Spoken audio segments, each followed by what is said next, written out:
Good morning, dear students. Today we have to start third part of history in class 8th, chapter 9th, the struggle for freedom 1916 to 1947. Previous videos मैंने आपको Gandhi era, nationalism और सत्याग्रह गांधी जी ने जो किए वो बताए थे। इस वीडियो में मैं आपको बताऊंगा खेड़ा सत्याग्रह। एक और सत्याग्रह किया था गांधी जी ने, खेड़ा सत्याग्रह। ये बात है आपकी 1917 टू 1980। गुजरात में एक गांव पड़ता है जहाँ पे बहुत पीजेंट वगैरह रहते थे, किसान वगैरह। तो खेड़ा डिस्ट्रिक्ट में क्या हुआ कि वहाँ पे बहुत महामारी फैली, सूखा पड़ गया, अकाल पड़ने लगा, पानी नहीं गिरा काफ़ी दिनों तक। लेकिन अंग्रेज़ों ने जो टैक्स था वो कंटिन्यू रखा कि आपको टैक्स तो देना ही पड़ेगा, मुझे नहीं मालूम आप कैसे भी दें, चाहे आपकी बारिश हो नहीं। तो इस तरह से जब गांधी जी तक बात ये पहुंची तो गांधी जी ने उनको जो टैक्स था, ओवर टैक्सेस, उसको लेकर उन्होंने अंग्रेज़ों से बात की। जब वो नहीं मानी तो उन्होंने इस पर स्टार्ट सत्याग्रह किया और लास्ट में 22 मार्च 1918 में गांधी जी की बात उन्हें माननी पड़ी और उनको वो टैक्स माफ़ करना पड़ा अंग्रेज़ों को। इस तरह से गांधी जी ने काफ़ी सारी जो सफलताएं थी वो ली, है ना। अंग्रेज़ों के विरुद्ध आवाज़ वो कंटिन्यू उठाते रहे और पीजेंट्स जो है उनकी रक्षा करते रहे, उनके हितों की रक्षा की उन्होंने। इसके बाद मैं आपको बताऊंगा रॉलेट एक्ट। रॉलेट एक्ट अंग्रेज़ों ने एक ऐसा रूल पास किया था जिसमें नो अपील, नो दलील और नो वकील। यानी आप अगर गवर्नमेंट चाहे तो आपको शक के आधार पर जेल में डाल सकती है।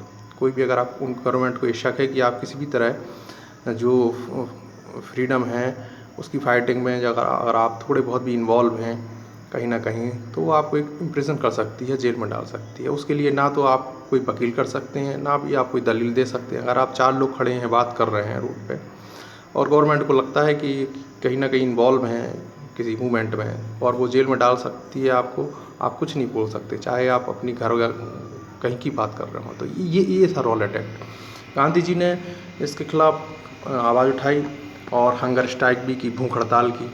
और लास्ट में जब उन्हें 16 अप्रैल 1919 को इम्प्रिजन कर दिया, जेल में डाल दिया गया, तो पूरे देश में एक आंदोलन छिड़ गया। पूरे देश के लोगों ने कहा कि ये तो गलत है भाई, अगर हम अपनी आवाज़ भी नहीं उठा सकते इस तरह से। ये बाद में फिर इसको गवर्नमेंट को लेना पड़ा।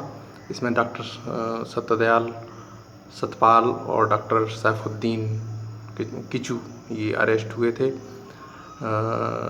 किचलू थे, सैफुद्दीन किचलू, ये अरेस्ट वगैरह हुए थे।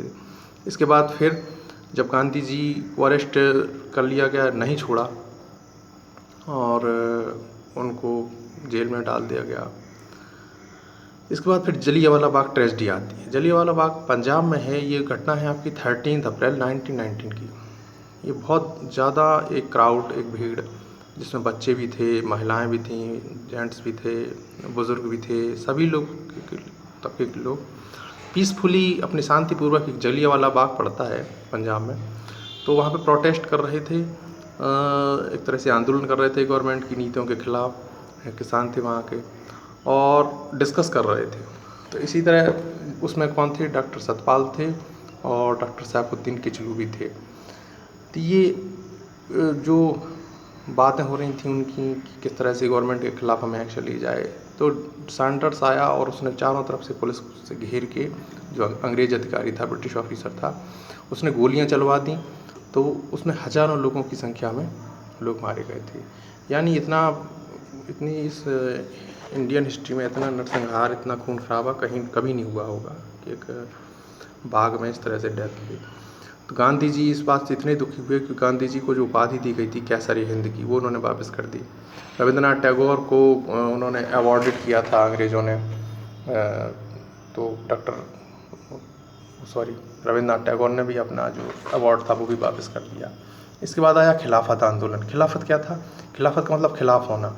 टर्की के मुस्लिम्स जो थे और यहाँ के मुस्लिम्स, वो तो मुस्लिम्स मोस्टली एक ही हैं, तो वहाँ पर टर्की के मुस्लिम्स को जो ब्रिटिश थे बहुत परेशान कर रहे थे, उनके खिलाफ आंदोलन कर रहे थे, उनको दबाने की कोशिश कर रहे थे।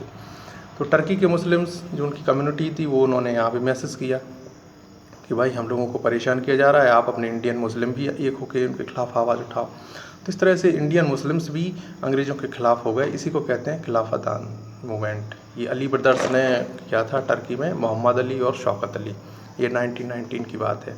इसके बाद हुआ non cooperation movement. Non cooperation movement क्या था, उसका नाम ही था नॉन कोऑपरेशन, यानी किसी तरह की, जब गांधी जी को लगा कि अंग्रेज अब हमारी बात सुनने को तैयार नहीं है, तो उन्होंने कहा हमें किसी तरह अब अंग्रेज़ों की हेल्प ही नहीं करना है, हमें कोई कोऑपरेट नहीं करना है।